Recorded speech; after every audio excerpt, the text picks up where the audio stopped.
Hi everyone, and welcome back to my channel. Apologies for the delayed video. I did say that I would do a follow-up after the Democratic conference, but I've been waiting, to be honest, to see if we could get the full birth details for Tim Walz before I proceeded, but I don't think we're going to, which is a pity because in his chart it does actually make a difference. His moon sign changes over the course of the day, and it means we don't have house placements. And also he has a really interesting human design chart which varies quite significantly between, I think it's sort of 6 a.m. the time before that and then after that.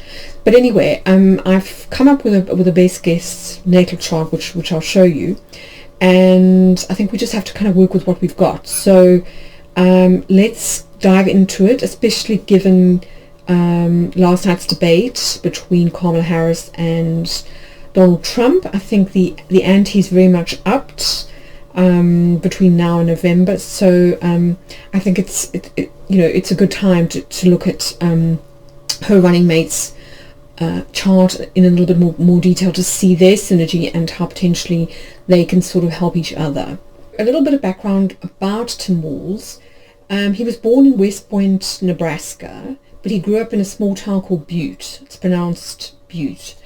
And according to Politico magazine, Walz credits his small town upbringing for his values. So he's very much a folksy counterpart in a lot of ways to the sort of West Coast intellectual that Kamala Harris has kind of turned into. So he kind of said that a town that small had services and a public school with a government teacher, and that's what inspired him to go into public service himself. Real stories in small towns, and that's what kind of motivates him, is to sort of like make a difference to real people, within the context of where he lives, to improve life for people, that his neighbors and so on. So this is what's made him a very strong believer in the importance of privacy as well. He's made that very apt comment about, the one thing that makes small towns work is, that your private life stays private and what your neighbor does is none of your business, basically. And I think that's, having grown up in a small town myself where people gossip a lot, I think I can totally understand where he's coming from, and that's probably why we haven't got birth data for him, which again is understandable. What's also problematic though is that in his case his birth date is also in dispute from various records, the sort of the birth records, the official birth records, and then the newspaper kind of announcements. So we've got dates that sort of vary as widely as between the 6th to the 9th of April. But anyway, as I say, we're just going to kind of plow on regardless and just work with what we've got. So anyway, he enlisted in the U.S. Army National Guard after high school, age 17, and he served from 1981 to 2005, achieving the rank of Command Sergeant Major. His father died when he was 19, which is obviously a really seminal event, and we'll try to have a look at that in the chart. Usually, it'll either be indicated by the Sun or by by Saturn. Those are usually the two planets that in traditional astrology are associated with the paternal line, but I must say that it has helped me to rectify his chart. So basically his mom's experience of private healthcare is what influenced his views on healthcare access, and he's quoted as saying that the last week of my dad's life cost my mom a decade of going back to work to pay off hospital debts. So yes, I think if you haven't had the privilege of being able to use a public healthcare system like the NHS, private healthcare in the US does cost a lot, and that's what's influenced his views as far as, the way that he's voted in terms of policies and so on. And I think it is a very big issue for a lot of Americans that private healthcare is out of the reaches of most Americans. It's extremely expensive and has become a real issue that's sort of causing inequalities. So that's kind of interesting, is that he's kind of done service, which is quite a Republican thing actually. So I think that a lot of center ground Republicans will respect the fact that he's done national service. He then went back to study, graduating with an MSc, and he became a teacher, eventually moving to Minnesota, where he taught high school social studies and coached football. I think He mainly taught geography, from what I understand. And he also spent a year working in China, where he taught and he now speaks fluent Mandarin, which obviously will come in handy from a diplomatic point of view. He married Gwen, a fellow teacher, in 1984, and apparently the story goes that they were working in temporary classrooms next door to each other, and his loud voice initially sort of like drew her attention more through annoyance than anything else, and that's how they kind of met, which I think is quite funny, particularly when we look at his Mercury. We'll see that he's got some indicators for that actually in his chart. So he's got two children, Hope and Gus, and it's very family orientated, and I gather that his son Gus is autistic or on the spectrum. And yes, I've been a bit shocked at how some of the Republicans have reacted to that, but I think again it gives him a lot of compassion for other people who've had children that that maybe have special requirements when it comes to schooling and that kind of thing. So sort of overall a man who really understands the sort of everyday struggles and strife of the average American, sort of middle America. And it's interesting because he went from being a rare Democrat representing a conservative and rural district in Congress to becoming a very progressive governor in his adopted state. And he was elected in 2006 as a senator by defeating the Republican incumbent. So it's interesting that there's a lot of overlaps in terms of his values and those of Republicans. And I think that will help to sort of get voters that are maybe swing voters in the middle ground. So in that sense, a very astute choice, I think, from the Harris campaign. And I think it's also interesting that he, given where he comes from and the makeup, the sort of demographic makeup of the electorate in the local area, I think he really understands the issues that many traditionally Republican supporters consider important, and he can really speak for people in a very sort of down-to-earth way, and that's part of his charm, I think. So we'll kind of look at that, but it's interesting that he's very progressive in a lot of ways. So he is a true Democrat. I mean, some of his policies have included things like free school meals, gender-affirming care. I think cannabis was sort of legalized locally in his town under his leadership, and he's been quite popular, I think, because like Biden, he seems to be quite bipartisan in the sense that he's more of a kind of issues-led person who's able to collaborate with the other side if it means that they're going to be able to pass legislation that's actually going to do something practical to change people's lives in a positive way. So that's also a real kind of plus in an environment where politics has become so divisive. But anyway, he's been serving as the 41st governor of Minnesota since January 2019 and seems quite popular. The only kind of controversial thing is that he was governor when George Floyd was killed in 2020, and some people criticized him for not getting the local, I think the National Guard involved soon enough. But, he's kind of defended himself and said that, they did what they could under the circumstances, and obviously it was lockdown and, quite difficult. But anyway, that's, one area where he may sort of end up getting a little bit of criticism. But anyway, let's have a look at his chart and see what that can tell us about him as both a person and as a candidate. So this is Tim's natal chart, but set for noon. So this is without a birth time. And as I say, that does make it difficult to be able to really say anything in terms of house placements, and that's really important because the planets will express themselves in a particular area of life depending on which house they happen to be in. So you can say some things about a chart, but not necessarily a lot. And so I really wanted to try and come up with a workable chart that I thought kind of spoke to some of the key events in his life. And so I've done a rectified chart, which is this one. So this is the what I call my best guess time of birth, and I've set it for 2 a.m. local time to West Point, Nebraska. And there were a couple of reasons why I chose it. The first is that, as you can see, the moon here is in late degrees of Capricorn, and it will change signs into Aquarius a little bit, a few hours later. So as I say, that's sometimes why it's important when a planet's sort of on a cusp, or the ascendant is on a cusp, for you to know the exact time of birth. And but it does make sense to me in a lot of respects, given, as I say, the fact that he, in a lot of ways, seems to be a sort of natural Republican. He does kind of lean towards the sort of the sort of traditional end of the spectrum when it comes to his kind of folksy values and that kind of thing. And so that moon spoke to me from that point of view. But the interesting thing about it is that it does, as I say, a couple of hours later, it does progress. And in terms of a progressed chart, it would have moved into the sign of Aquarius by May of the same year that he was born. So, but I do think you see that progression in him, actually,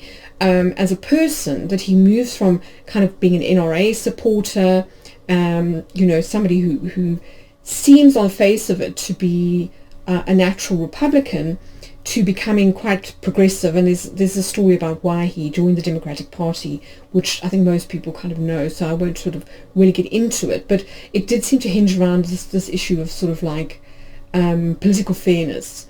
So, which is quite Aquarian in the sense of a sort of like what's fair and right type of thing. That it sounds Libran, but it can also be Aquarian from the point of view of somebody who believes in sort of certain ideals or principles that they kind of adhere to over and above everything else. So that was one thing that kind of drew me to it. And the second is that we've got his Pluto-Uranus conjunction in the 8th house. And the 8th house can often be about the death and inheritance. So it can sometimes be about the death of a parent or a significant other. And it's ruled in this case by the sun. So you can see the house cusp here is Leo, and Leo's ruled by the sun. And so that for me made sense, given that his father's passing was obviously quite seminal in terms of being character building and that kind of thing. And also the sun in the 3rd house also made sense to me from the point of view of him becoming a teacher, that he seemed to be like a natural communicator, and we've got Jupiter and Mercury also in the 3rd house, so that it just seemed to make sense from a lot of respects. So I've kind of gone with this chart, and obviously if we get more information at some point, then I'll do that at the time, type of thing. But some of the things that won't change, for example, are his sun. His sun remains in Aries no matter what the time of birth, because the sun only moves 1 degree a day. And I think it's kind of interesting that he's a sun Aries, given that Kamala is a sun Libra. So in that sense, they're natural counterparts, that they kind of balance each other out from the point of view of sort of the zodiac and the sort of qualities of both signs. And I think in terms of gender, it's good that he's the sun Aries and she's the sun Libra, because those are the natural kind of masculine and feminine sort of expressions of those particular signs. The one is ruled by Mars and the other is ruled by Venus. So as I say, it's quite a good chemistry as far as their kind of partnership is concerned. He's also got, as I said, Jupiter in Aries, and we saw that in Liz Truss's chart too. But what's interesting is that it's quite close to his Mercury in Taurus, which I think helps to kind of stabilize, whereas Liz Truss's Jupiter, I think, had some negative aspects to Uranus, which made her a little bit unpredictable and someone who tended to take risks that weren't necessarily well thought through. So in this sense, that his Jupiter is tempered somewhat by this much more patient and stable Taurus, this Mercury in Taurus. And of course, both Jupiter and Mercury are the signs of thinking and of philosophical outlook and belief. So to have the two of them working together is quite good. And he does seem to be very articulate in that sense. He's able to sort of put things into sort of very pithy quotes that are quite down to earth, but are actually quite precise and insightful. And we'll see that in his human design chart as well, that he seems to be able to get to the nub of the matter very quickly and easily, and that's part of his gift, actually. And then, as I said, he's got this moon in late Capricorn in the first house. So again, I think it also speaks of the moon is naturally in, I think it's in detriment in Capricorn, because it rules Cancer, and so the opposite sign is where it doesn't work so well, and that can bring about a bit of a slightly more serious or depressive element to someone's emotional landscape, but equally can also speak of a mother who has suffered. So I also thought that the moon in that sense spoke of that particular mark, if you like, on his character as a result of like what his mother went through. And that moon is square to Mercury and Jupiter in the third, so it's, you know, it's kind of character building. It creates a sense of tension or suffering, and that can often be what matures our viewpoint, and you know, helps us to grow up, or to sort of see things from a wider perspective, if you like, especially with Jupiter. So again, that made sense to me in terms of his mother's experience. And then, as I say, Mercury in Taurus is an interesting one, especially with Jupiter, which does tend to amplify or sort of exaggerate whatever it is next to. And the fact that, you know, Gwen, his wife, talked about his loud voice. First of all, Taurus rules the throat, and so it does tend to be quite prominent in the chart of famous singers, like, for example, Adele. I think she's got Jupiter in Taurus in quite a prominent placement, and she does have a really big voice, doesn't she? So Mercury in Taurus with Jupiter in the third, which is the house of self-expression as well as teaching and everyday environment, I think does speak of that voice of his. He does have a very strong but pleasant voice, actually. So I thought that was also a nice little confirmation that this chart seemed to work. And then, as I say, the Sun, the Moon and Mercury are also really good for teaching. So, you know, the chart made a lot of sense in a lot of ways. So it's interesting from the point of view of the rising sign. We've got Capricorn rising and Cancer on the descendant, and this combination does tend to make, as I say, for somebody who's quite serious, who tends to follow a traditional sort of route. And, you know, he went, you know, he after school he went into the army, and then he kind of went into teaching. So there's the sense of someone who is quite responsible, who doesn't kind of go off on a gap year or go traveling with no plan. You know, he seems to like structure, and doesn't have a problem with following the sort of tried and tested routes to getting places. Like, he went back to study and then he became a teacher and so on. And the same with, you know, with him joining the army and staying quite a long time, progressing up through the ranks. So that's very Capricorn, in the sense that they tend to be quite determined and persistent, and to sort of keep at things, and to quite enjoy the progression that comes by working through an established system or structure that enables them to sort of elevate themselves, you know, in life, and to sort of achieve things. And they tend to be quite sort of gritty and determined people. So I would imagine that anyone who kind of stays in the army or the National Guard for that long must have a certain degree of grit and determination. It can't really be, you know, an easy job. And then moving to teaching too, I mean, that's also got a very clear progression or sort of career path, similar to Kamala Harris in that sense, where she sort of went through the ranks of the legal profession by studying first, and then moving into, you know, the role of district attorney, and then into politics. So I think in that sense they probably share a similar value about, you know, that they're not afraid of working within the system to change it, that they don't have this huge rebellious need to kind of be a maverick or a disruptor like we see in Trump. and you know, he's kind of very much someone who does his own thing, who doesn't always listen to advice, and who can be who's kind of earned a reputation for being a little bit chaotic because of his Sun Uranus conjunction. So this is kind of stands in stark contrast that Walz and Kamala Harris both seem to be quite steady and calm and consistent, and I think that's probably what a lot of Americans are looking for after the tumult of the COVID years and so on. And he does, I mean, he's got a couple of interesting placements too, like this Pluto Uranus conjunction that can also bring about a little bit of volatility, which is interesting, but it's also generational because Pluto and Uranus move quite slowly. But nonetheless, a lot of people born in the early 60s have this placement, and it happens to be opposite Saturn. You can see Saturn here in Pisces, which is where Saturn happens to be at the moment.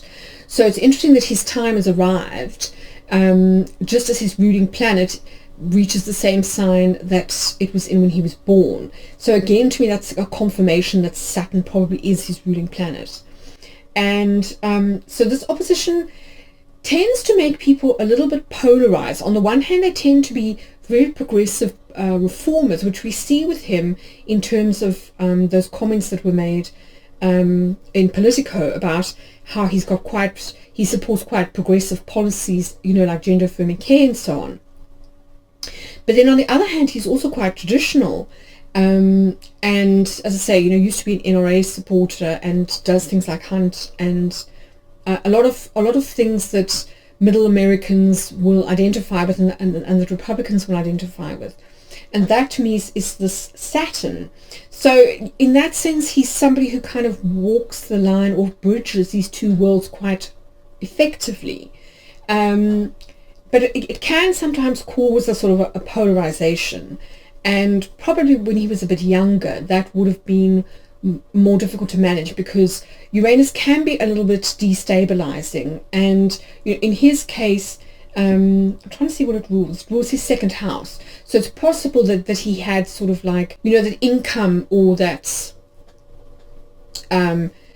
you know, that skills became an issue. And I mean, as I say, we did see that at various times in his life. He went back to study or he changed careers, and that can sometimes be the mark of Uranus. But nonetheless, Pluto very often provides, you can see Pluto rules his midheaven here. So Pluto really provides the kind of passion and drive that sort of propels someone forward along a particular career path or direction. And, you know, I think in his case, service is a big theme for him, and Virgo is a sign very much associated with service. It used to be the sign of servants. You know, it's the traditional or the kind of natural ruler of the sixth house, which is the house of kind of work and service, but also of servants in traditional astrology.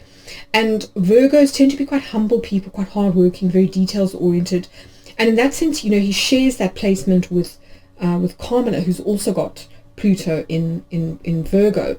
So I think it's an interesting place for him to sort of have that particular combination, you know, in the eighth house, where it can manifest in the form of these dramatic or drastic life changes that are brought about by significant others.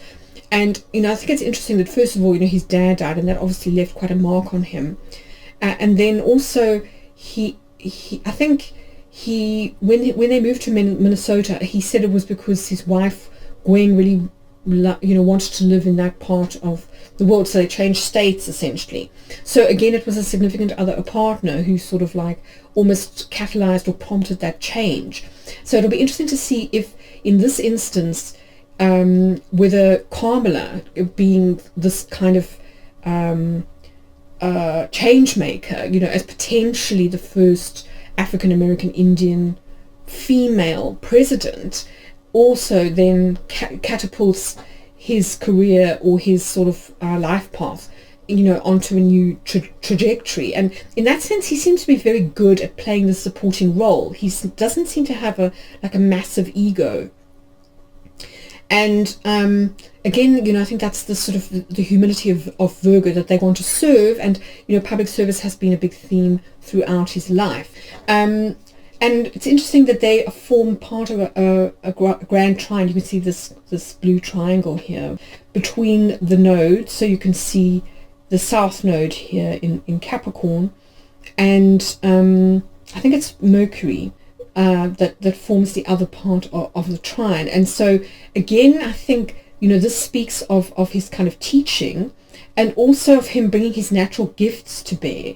And often the south node, certainly in evolutionary astrology, is essentially what gifts you bring into this life from other lives. In other words, things that you're good at already because you've learned them from other experiences, and so they come very easily to you. And I think in this case, it has to do with being able to assume responsibility and not shying away from what's difficult or hard. Being able to sort of really kind of grasp the nettle and do what needs to be done in order to make changes. And I think that's a very important quality when you're in a position of leadership, that you're not someone who's going to shy away from the difficult issues just because they might make you temporarily unpopular, because it's the right thing to do, and in the end will actually benefit people, even though it might not necessarily be great in the short term. And I think that's an energy that's around quite strongly at the moment anyway, in terms of the current transits. And they are very much creating an atmosphere at the moment where huge paradigm shifts and changes that we did not previously think were possible now become possible if we can harness our visionary capabilities and our hopes into practical plans, and also if we're not afraid to say what needs to be done, that kind of realpolitik type of attitude where we sometimes have to make some difficult decisions in the short term that will benefit us or the kind of the group in the larger scheme of things. But it's interesting that he seems to have that as a hallmark of his astrology chart anyway. So I think that's really interesting, that he seems to be a natural teacher, that he's brought in this sort of ability to be unpopular, or to do the sort of difficult thing in service to the larger whole. And probably as a teacher, he had to sometimes discipline people or make difficult decisions that they might not have liked at the time, but probably respected him for later. And I think it's what makes him such a good politician, is that he's not someone who's glib or who only wants to sort of score points on the easy things.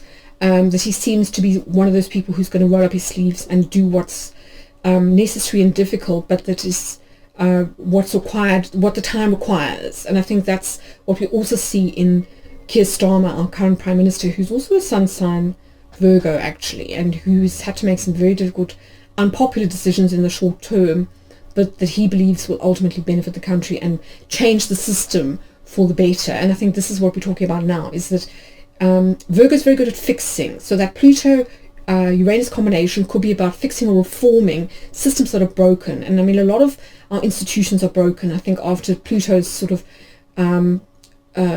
tour through Capricorn, we saw a lot of institutions breaking down, and these almost need to be rebuilt now, and but with a kind of forensic clarity. And I think that's what Virgo brings to that particular combination. It's kind of laser precision, someone who can get into the details, the nitty-gritty, and make the plans necessary to fix things in the long term, and who's got the necessary staying power to do that, the focus and the drive and the staying power, which I think Pluto does bring. So I think it's interesting that he's got Pluto on the midheaven. I think it speaks of someone who's quite passionate, who's quite driven, who's very focused when he sort of locks on to a particular issue or thing that he wants to sort out.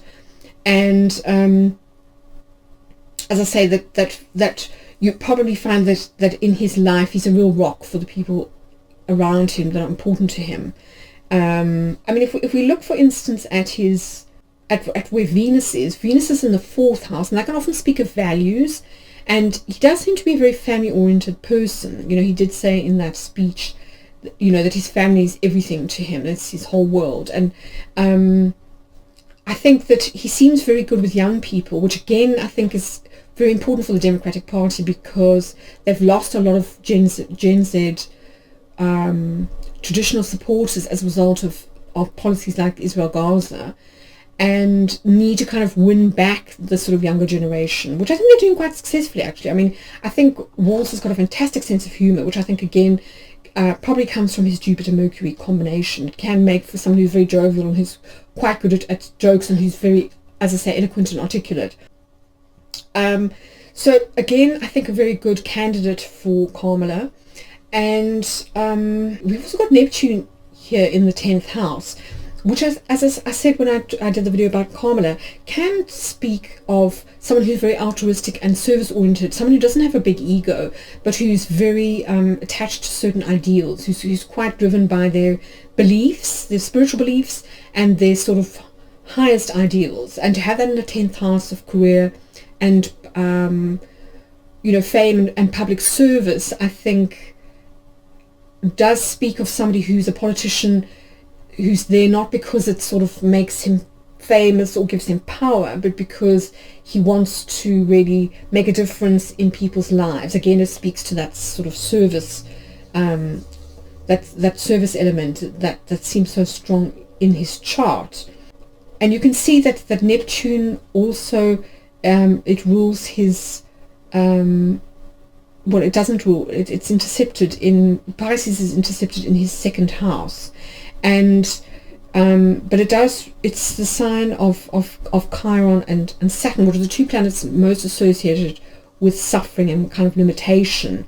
And I think this is somebody who understands the everyday struggles of ordinary Americans very well. The 2nd house is the house of money, and it doesn't sound as though he had any kind of he wasn't born with a silver spoon in his mouth, and he had to work for everything that he got. And I think as a result a lot of voters will respect him for that. As I say, he's a good counter to Kamala, who to some can seem a little bit privileged, even though it doesn't sound like she grew up in a privileged home. Certainly her parents were both academics, so in that sense she wasn't a first generation person to go to university, for example. There was already this culture of intellectualism within the family, so in that sense some people would say that she's a little bit elite, but I don't really like putting people in boxes. I'll just say that both her parents made the most of their education, and they instilled in her a need to educate herself and the value of education and knowledge, but that the two really are a good counterpoint to each other. That they appeal to different segments and demographics of the electorate, and I think in that sense it's a good working relationship.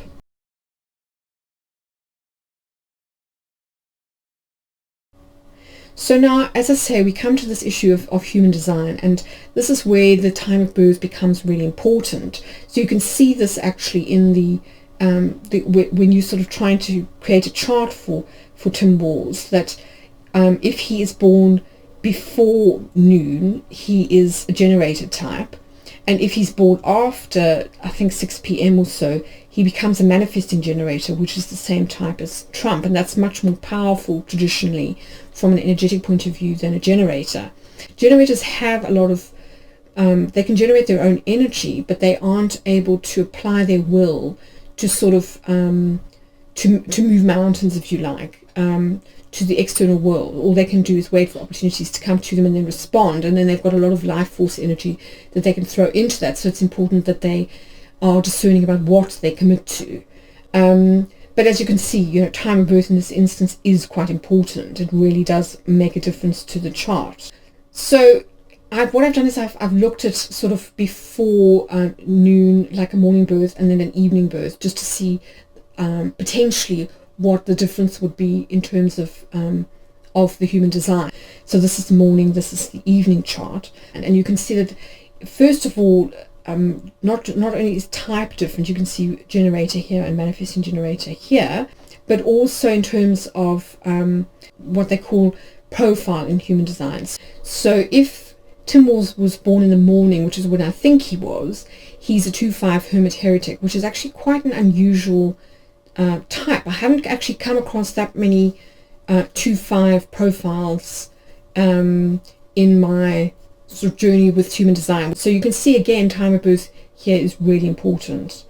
A lot of this is dependent on line 34, which goes from the sacral here up to the throat. So you can see in this chart it's partly activated here, and then it goes up via gate 20 to the throat. So this is what makes him a manifesting generator, is that his throat is connected to an energy center, in this case the sacral, and the sacral is the energy center that's always activated in a generator type. This is what gives access to life force energy. This is the sort of the battery of the body graph, if you like. And so this is determined by the movement of the unconscious moon from hexagram 14 to hexagram 34. And here's hexagram or gate 14 here in this sort of sacral center.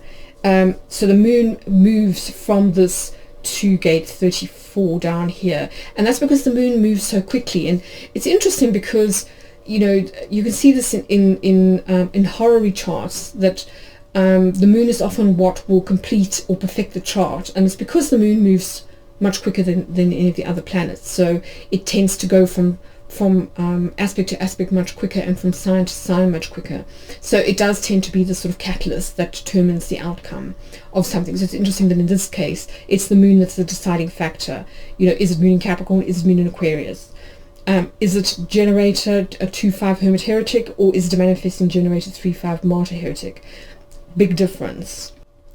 So if he is the type that I think he is, the 2-5 generator, then he's similar to Kamala in the sense that he's also a generator. So he doesn't have that ability to sort of like naturally to apply his will to make changes. He needs to sort of like pair up with somebody who's got that ability, that throat center, it's kind of connected up, and in order to sort of get things done. But that can make people good natural collaborators, and I think in his case that is part of his gifts, which, you know, I did kind of talk about when we looked at the astrology, and I think it's true, we'll see it in the human design as well. So if he's a 2-5 generator, then the second line makes him quite a private person, but someone with great interpersonal skills, and that's the 5th line. So this is essentially talking about the hexagrams, that the first 3 hexagrams are considered to be part of the private, so they're very similar to the lower hemisphere of the astrology chart. That's the sort of the element of the chart that's below the horizon. So it's to do much more with the private life of the individual. And then the upper hemisphere, the diurnal hemisphere, is more to do with public life. And that's where the 5th line kind of comes into play, that it's part of the upper trigram that makes up the hexagram in the I Ching. So an interesting combination of somebody who's essentially a private individual, and as I say, we have seen that with his comments about none of your goddamn business, with great interpersonal skills, and he does seem to have really good people skills. Now his kind of raison d'etre, if you like, in terms of his cross in this sort of, so almost his angles in the human design speak, is the right angle cross of penetration. And this is someone who's here to get to the point directly, and that's what I was saying about him being really incisive when it comes to you know, cutting through the BS straight to what's important. And it's actually in his sort of energy field. So someone with a right angle cross of penetration has energy that cuts through all the BS and gets to the heart of the matter. Some may see this as bluntness, but others will see this as clarity and an ability to focus and prioritize. And you know, it's interesting that he's been in jobs that have required that natural ability to be able to sort of like use your discernment, you know, to sort of know how to act in a war situation, for example. And also somebody who's teaching, who needs to be able to make some judgments quickly based on what you think your pupils need to hear, or how they're reacting and so on. Or, you know, from the discipline point of view, what needs to be done. So he has that kind of natural ability. And he shares in this sense the second line with Kamala Harris. She's a 2-4, he's a 2-5. So they're both private individuals who need to be recognized and acknowledged. And usually people will see what you're good at, but you don't see it yourself. So there's this unconscious need to be validated, if you like. And that can come through either a partner or through, you know, your your friends, your community, or through your career. It will vary depending on you know, how your chart kind of works. But nonetheless, this is an unconscious motivation. And then the fifth line are people who are leaders who can influence people that they don't know. And that's really important if you're a politician. But he needs the right information and practical solutions in order to be sort of taken seriously. And I think we see that about him, actually, that he is quite a pragmatic person. And that's, I think, what makes him so appealing across parties. I think that's what's made him so successful as a senator and then as a governor. That he really does seem to be someone who's focused on practical solutions to people's everyday problems. And that's really what drives what he votes for. Rather than idealistic tribalism or kind of a principle that isn't always necessarily in tune or in step with what's possible. Now his sun, which as I say doesn't change, is in gate 51, line 2. And this is all about the preservation of social values. So it's about honoring inherited wisdom of the group and being a responsible keeper of values that enrich both the local community and society at large. And again, I think we see that with, you know, potentially his Capricorn ascendant, and also the fact that Saturn, which rules Capricorn, so his ascendant, is in the second house, which is also the house of value. So that is very much resonating across the two charts. And also with that Saturn's ruled South Node, so that South Node in Capricorn, that this is someone who's not a rule breaker or a rebel or a reformer in this sort of disruptive sense. That this is someone who's here to preserve social values, to remind the community of what's important, and to sort of to help to maintain and to preserve those values for posterity, you know. And that's a really important role, I think. And the second line is about not giving in to outside pressure to compromise these, and that's the sort of the challenge, especially in this day and age. So that's an interesting one. And then he's got the moon in this chart in gate 41, line 3, which is the gate of possibilities. And in order to find practical and imaginative solutions to communal problems, you have to be able to act through building the right alliances, especially in the face of limited resources. And I think this is what I was talking about when I was saying about someone who's a collaborator. That this would be where his moon works best, as a natural collaborator and somebody who can work across party lines to get things done, especially if it benefits, you know, the American people, the electorate, or whatever communities is that he's serving. That's sort of how his moon is designed to work. And this is his conscious moon, because in human design you have a conscious and an unconscious planet that both kind of make up the chart. So this is his conscious moon that we're talking about here. And in fact, it's interesting how many gates he's got activated in the root center, which does tend to make people very grounded, very practical. So it speaks, or it echoes that Jupiter and Mercury in pragmatic Taurus. This is very down-to-earth energy. And in fact, Virgo too is an earth sign. So quite a lot of earth in his chart. So even though he's a fire sign in terms of his sun, he does have quite a lot of earth, potentially Capricorn rising, Capricorn moon, Pluto and Uranus in Virgo, and then Jupiter and Mercury in Taurus. So a lot of earth. And I think this is what makes him so down to earth and so kind of pragmatic. And as I say, it's reflected in the root center here. So it is someone who's very grounded in reality, who's very good with pragmatic issues about survival, you know, money, how to get things done. So it's interesting to see in the human design, that it's reflected in the human design. Now in this particular chart, his throat and his will centers are not activated. So the throat is switched on, but as I say, it's not connected to the sacral center or any of the other energy centers. So in this sense, he's able to sort of to be articulate, and again, I think this echoes that Jupiter-Mercury combination, being so eloquent, but he's not able to apply his will, and the will center, you can see here, is not switched on. But I think what it does do is it makes him quite instinctive. He's got the throat connected up to the splenic center, which is your intuition. And I think this speaks of someone who could make split-second decisions that are needed in situations where there's kind of danger or a crisis, that kind of thing, that he's very good in a crisis, that he makes the right decision very quickly. This is somebody who definitely has very good judgment, and I think again it speaks of this right angle cross of penetration, which in fact it has a lot to do with gate 57. This is the sort of the gate of penetration of somebody who's got very clear sight and who's quite intuitive, who can really sort of get to the heart of the matter very quickly and see exactly what needs to be done or fixed in order to sort of to move things forward or to get people out of a crisis, that kind of thing. Now, if he is a manifesting generator, there are slight differences. First of all, as I say, he will have the third line activated rather than the second, and this tends to be somebody who learns from experience. So they tend to, at first, sort of during the first part of their life, they tend to make a lot of mistakes, and they have to kind of learn these themselves. They can't learn through books or from secondhand experience through other people. They have to kind of make the mistakes and then sort of like integrate those, and then realize, okay, that's not the way to do something. I've learned that, cross off, let's do something else. So they're quite experimental people and experiential in nature and learn through personal experience. And I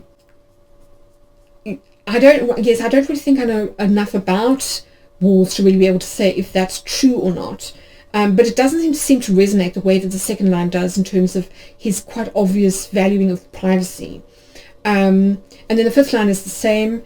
The sun is the same, but the moon in this case has moved up a couple of lines to the top of that hexagram. So it's now in gate 41, line 6. So this is being able to evaluate the potential of various scenarios and being creative about making the most of limited resources. These people are optimistic and visionary, but also practical, and they tend to enrich everyone's lives through their inner watchfulness and their selective ways. So it's somebody who's quite cautious and who doesn't like to sort of take big risks. So as I say, very different to Liz Truss with that Jupiter. This is a lot more grounded with that Mercury in Taurus. And so I mean, it could be true, but equally I think having gate 57 switched on, I think also gives him that incisive visionary ability. And then the fifth line is also very practical. But in this chart, the throat center is activated by Venus in hexagram 20. So gate 20 over here, you can see it's switched on this this channel here, and it's also connected up to gate 34. So you've got this connection not just between the spleen and the throat, but also to the sacral center, and that's what makes this particular chart a manifesting generator. So Venus has moved some degrees. So this is activating the channel of involuntary impulses, which is about instant clarity, good decisions made very clearly with calm awareness and being completely present and alert. But as I say, he does have gate 57 activated, and that is a gift of gate 57. But I think in this case, having it connected to the throat means that he can act, he can make decisions, he can give orders, and things will get done. That's the sort of major difference. Sometimes this channel is known as the channel of the alchemist, so somebody who can work miracles. Again, I'm not sure if that's true. I don't know enough about his political track record or his career to be able to say if he's a miracle worker or not. I guess time will tell, and those people who know him better than I do will be able to comment further. But those are the main differences between the two charts. Now, in terms of comparison with Kamala Harris, if he is a 2-5 hermit heretic, then these are the sort of the synergies between the two human design body graphs.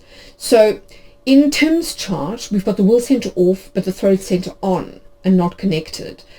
Same with Kamala Harris. She's also got the throat center on, but not connected.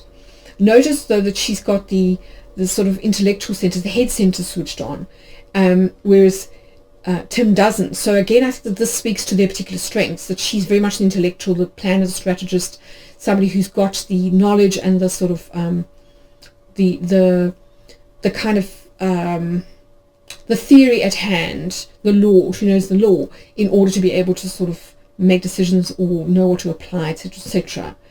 Whereas he's much more instinctive. He's got the spleen center switched on. She doesn't. Both of them have got the sacral and the root switched on, so both quite energetic people, quite dynamic, practical, down-to-earth sort of people. Tim has got the emotion center switched on, whereas Kamala doesn't. So, and I think we can see that about him, that he is quite an emotional person. He's quite a passionate, emotional person, which is very characteristic of Sun sign Aries. You know, they're very unaffected people. They're very direct, and because they're fire signs, you tend to sort of know exactly where you stand with them, and that's quite refreshing, I have to say, in today's politics, where there's so much sort of wheeling and dealing and scheming and that kind of thing. Just sort of to come across someone who's so down to earth and so easy to read in a way. And I think this speaks of the fact that he has got emotional intelligence, but also is very driven. You know, he's got emotional authority in this case. This is how he makes decisions, is through the wave of the emotions. So what does he kind of switch on? So he essentially switches on the will center for Kamala through gate 45. So she's got gate 45, he's got the opposite channel 21. So between the two of them, they switch on the will center. So this is perfect for leadership. And then from the throat center, he connects up, also helps her to switch the throat center on. So it allows her to be a lot more articulate, to sort of make decisions, and to be more of a sort of a natural leader, if you like. And then he also connects up the emotional center for her via the channel of abundance. So I think that is the 55, yes, which connects to the root. And so this switches on her emotional center. So you may feel, she may find that she's a lot less emotionally like a sponge. She doesn't pick up as much from the people around her, that she's much clearer about how she feels about things, which again is a sort of a kind of plus if you are in a position of leadership and have to make decisions quickly, that you're not necessarily influenced too much by the people around you, or maybe what people think, or the room, the atmosphere in a room. And we did talk about that with her 11th house stuff.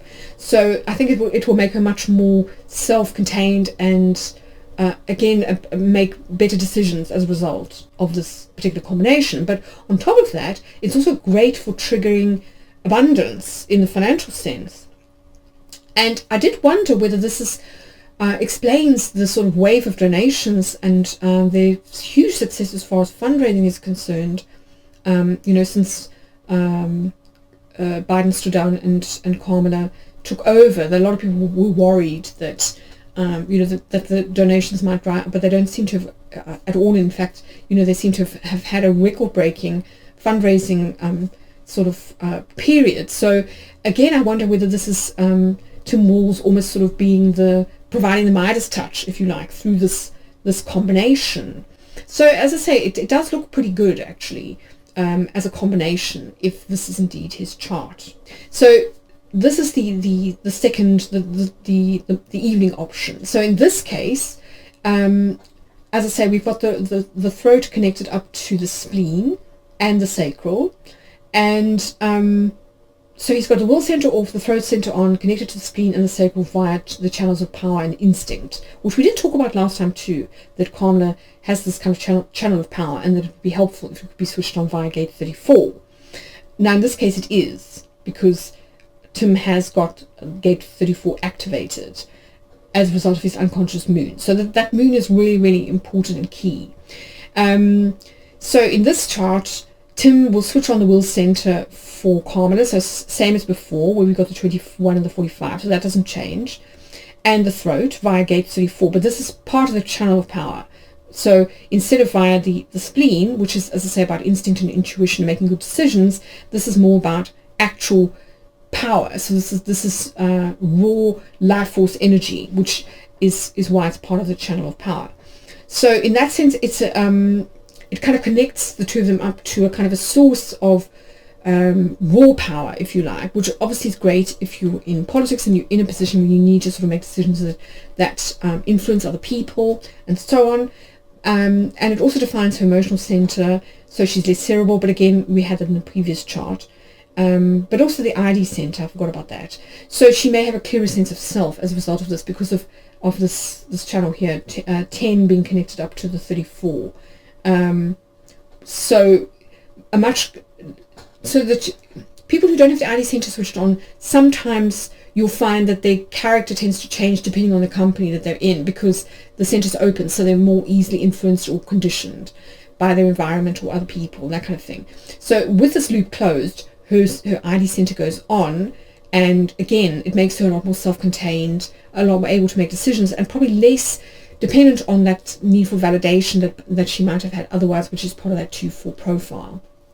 So in that sense, probably a good thing, because she's less open to the influence of other politicians or people that might want to corrupt or have their own agenda, that kind of thing. So those are the main differences. As I say, really it boils down to the moon, and those are sort of the major differences. Obviously this chart is a lot more powerful, but this one, is not terrible. It provides, switches on the leadership center, so people command respect, and what you sort of say goes, because the throat center is now switched on. You're able to make really good decisions.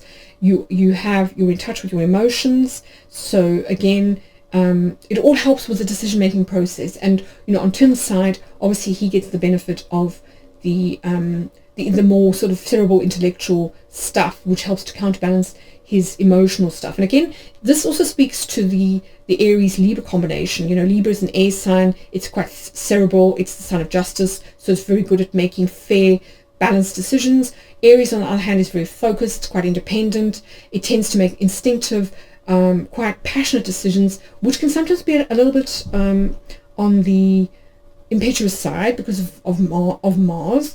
So again, I think these two signs balance each other out. The two suns really kind of balance each other out. So I think overall, as I say, quite a dynamic, positive, synergistic combination. I think Karma's chosen really, really well, and I think that it's part of the reason why people are so excited going into these elections, much more excited than they were before with Biden, no disrespect, but I do think that this has given the Democratic ticket a lot more hope, vigor, and there's a real sense in the air that things can change. And I think before there was a lot of sort of resigned cynicism and kind of apathy and a feeling of hopelessness about American politics, that there was this almost an inevitability about what was going to happen in November. Now the field is wide open again. Anything can happen, and I feel very, really, really hopeful, as do a lot of other people, I think, as to how things could turn out. And I think that this combination of Kamala and Tim is a winning combination, and certainly, my fingers are crossed for the Democrats, but I think they're off to a really good start.